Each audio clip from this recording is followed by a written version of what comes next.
বেড়াচম্পা, একটা হলো বেড়াচম্পা দেউলিয়া উচ্চ বিদ্যালয়, আরেকটা হলো গভর্নমেন্ট গার্লস হাই স্কুল। দেখে নাও ভালো করে, ভিডিওটা প্রথম থেকে শেষ পর্যন্ত দেখো, অবশ্যই ভিডিও থেকে তোমরা উপকৃত হবে। দেখে নাও, যে মৌলটির ল্যাটিন নাম তার নাম থেকে গৃহীত হয়েছে, তার চিহ্ন কি? এটা আমরা বলবো পোলোনিয়াম। এটা আমরা বলবো পোলোনিয়াম, পিও। তারপর দেখো, ফারেনহাইট এবং সেলসিয়াস এবং ফারেনহাইট স্কেলে বরফের গলনাঙ্ক ধরা হয়। সেলসিয়াস স্কেলে 0°C ধরা হয়, আর ফারেনহাইট স্কেলে 32°F ধরা হয়। তাহলে অপশান ডি বলবো। দেখে নাও, কঠিনের তরলে পরিবর্তিত হওয়াকে আমরা কি বলবো? সেটা আমরা বলবো গলন বলবো। কঠিনের তরলে পরিবর্তিত হওয়াকে আমরা বলবো গলন বলবো। পরমাণু, কোনো পরমাণু ক্রমাঙ্ক বলতে কি বোঝো? ক্রমাঙ্ক, কোনো মৌলের প্রোটন সংখ্যাকে আমরা পরমাণু ক্রমাঙ্ক বা পারমাণবিক সংখ্যা বলবো। পেজ নাম্বার 86 আমরা বলবো, পেজ নাম্বার 86। মাটির কলসির জল ধাতব পাত্রে রাখার তুলনায় বেশি ঠান্ডা হয় কেন?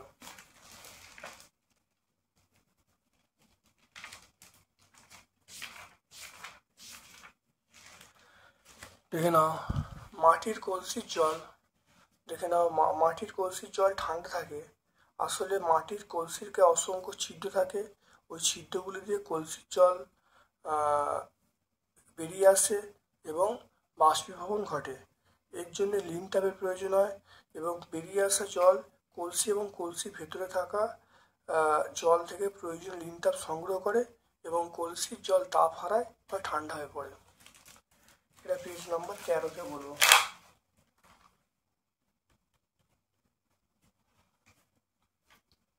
তারপর দেখো, এই বিক্রিয়াটা সমতা বিধান করতে বলি। দেখে নাও,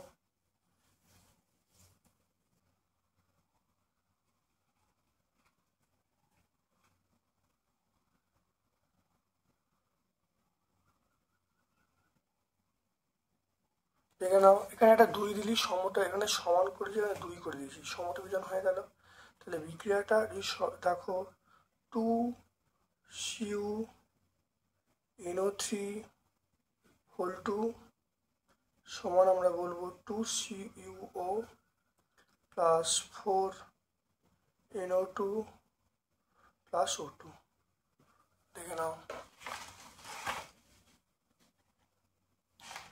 তারপর দেখো, হাতে স্পিরিট ঢাললে হাত ঠান্ডা হয় কেন? দেখো, হাতে স্পিরিট ঢাললে ওই জায়গায় ঠান্ডা হয়। স্পিরিট আসলে উদ্বায়ী তরল, বাষ্পীভবনের জন্য প্রয়োজনীয় লিনটাপ হাত থেকে সংগ্রহ করে, হাত লিনটাপ হারায়, তাই হাতটা ঠান্ডা হয়েছে। পেজ নাম্বার 13-তে আমরা পাবো। তারপর দেখো, ঠিক ভুল বলতে, ক্লোরোফিল থাকার জন্য গাছের রং সবুজ হয়। গাছের রং না, গাছের পাতার রং। তাহলে এটা গাছের রং না, গাছের পাতার রং। এটা পাতা বললে ভালো হতো, পাতার রং সবুজ হয়। তাহলে গাছের রং তো সবুজ হয় না, তাহলে এটা মিথ্যা। তাহলে গাছের রং না, গাছের পাতার রং যদি বলতো তাহলে সত্য হতো। ভিটামিন এর অভাবে গলগণ্ড রোগ হয়, আয়োডিনের অভাবে, তো এটাও মিথ্যা।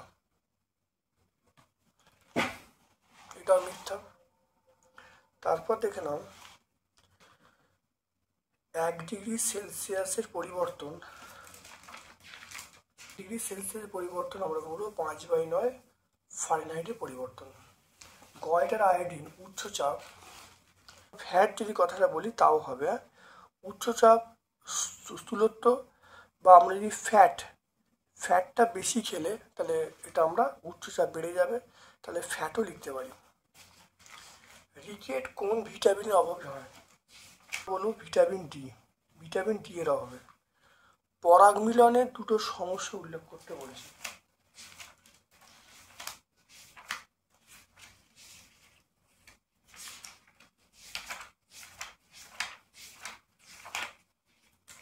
দেখে নাও, 1 নম্বর হলো, দেখো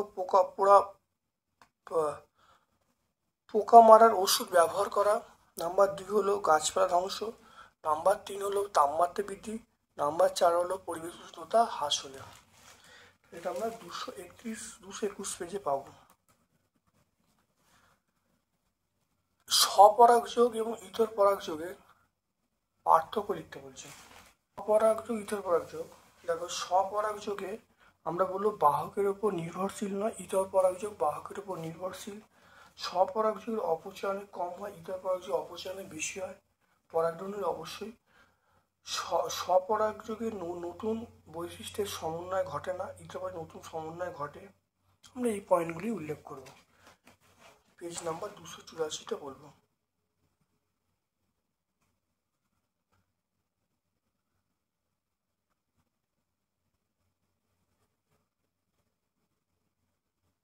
পেজ নাম্বার 284তে বলবো।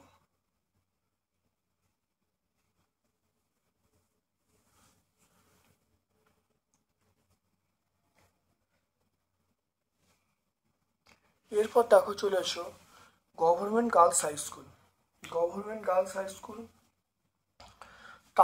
তাপ পরিমাপের এসআই একক নাম লিখতে বলছে, সেটা হলো জুল বলবো, বা বাংলায় যদি লিখি আমরা জুল বলবো। অপসারী আলোক রশ্মির চিত্র অঙ্কন করতে বলছে।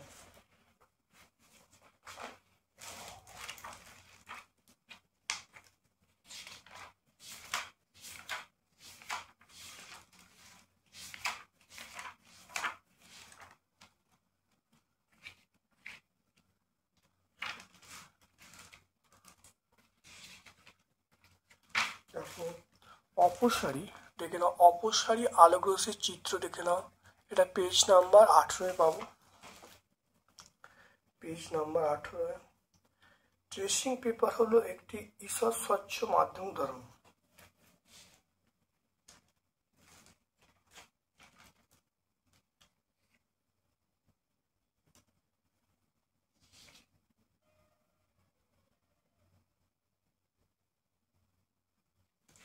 দেখে নাও, ট্রেসিং পেপার, দেখো এখানে দেখে নাও, ঘষা কাঁচ, কুয়াশা, ট্রেসিং পেপার ইত্যাদির মধ্য দিয়ে আলো যেতে পারলেও ভালোভাবে দেখা যায় না, তাই এদেরকে আমরা ঈষৎ স্বচ্ছ মাধ্যম বলবো। তাহলে আমরা এটা বলবো কি বলতো, সত্য বলবো। মাটির কলসির জল ঠান্ডা থাকে কেন?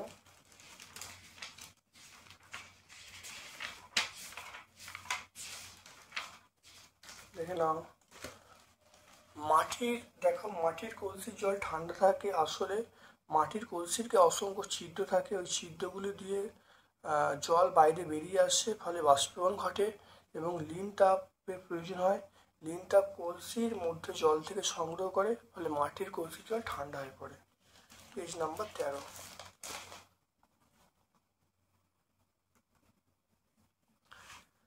তারপর দেখো, বরফ গলনের লিন তাপ কত?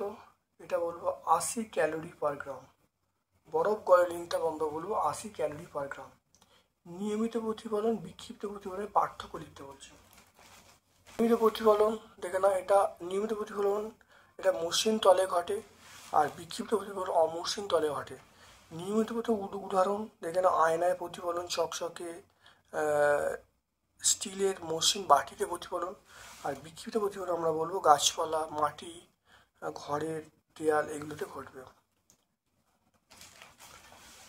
আমরা এটা পেজ নাম্বার টেক্সট বইয়ে আমরা 28 পেজে পেয়ে যাব।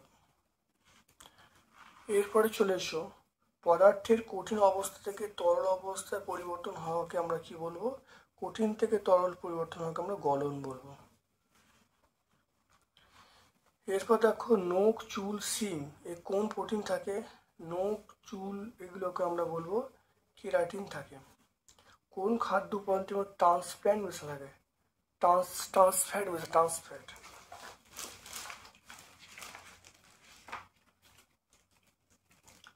দেখে নাও ট্রান্সফ্যাট মেশানো থাকে, দেখো পটেটো চিপস, ভুট্টার খই। তাহলে দেখে নাও পটেটো চিপস, এটা আমরা বলবো অপশান ঘ। খুব তাড়াতাড়ি বার্ধক্য আসে, বাধা দেয়, সেটা আমরা বলবো ফাইটোকেমিক্যাল বলবো। ফাইটোকেমিক্যাল বা উদ্ভিদ রাসায়নিক, এগুলো বয়সকে আটকায়, মানে বার্ধক্য আসাকে বাধা দেয়। কোন খনিজ অভাবে রক্তের শর্করার পরিমাণ বেড়ে যায়? আমরা জিঙ্ক বলবো। রক্তের শর্করা বেড়ে যায়, আমরা জিঙ্ক বলবো। আচ্ছা, এখানে একটা প্রশ্ন আছে, গয়টার, দেখো গয়টার আয়োডিন উচ্চ রক্তচাপ, আমরা স্থূলত্ব করেছি এটা বা ফ্যাট করেছি, কিন্তু যে মৌলটা নিয়ন্ত্রণ করে, দেখো উচ্চ রক্তচাপ, আমরা সোডিয়ামও বলতে পারি। তাহলে সবচেয়ে অ্যাপ্রোপ্রিয়েট অ্যান্সার আমরা বলবো সোডিয়াম। হ্যাঁ, তাহলে উচ্চ রক্তচাপ আমরা কি বলবো? Sodium, Na। তাহলে গয়টার আয়োডিন উচ্চ রক্তচাপ, আমরা সোডিয়াম বা Na বলবো। ফ্যাট বলতে পারি, কিন্তু সবচেয়ে অ্যাপ্রোপ্রিয়েট আমরা বলবো সোডিয়াম বলবো। আর ঠিক একইভাবে রক্তে দেখো কোন খনিজের অভাবে আমাদের শর্করা বেড়ে যায়, এটা আমরা জিঙ্ক বলবো।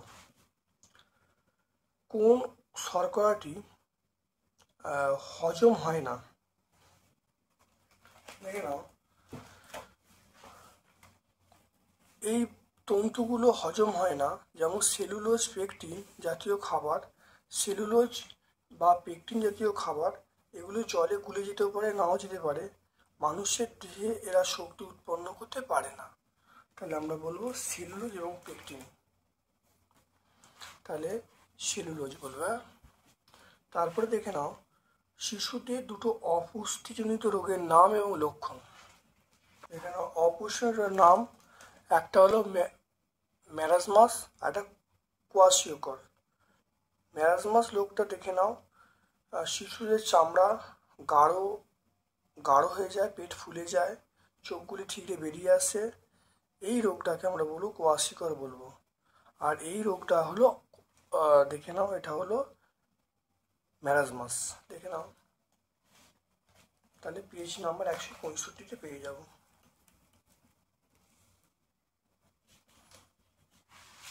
তাহলে এই দুটো স্কুল আমরা সম্পূর্ণ সলভ করলাম। ভিডিওটা প্রথম থেকে শেষ পর্যন্ত দেখো, অবশ্যই ভিডিওতে উপকৃত হবে। আমার পক্ষ থেকে সকলকে ধন্যবাদ এবং শুভকামনা জানাচ্ছি।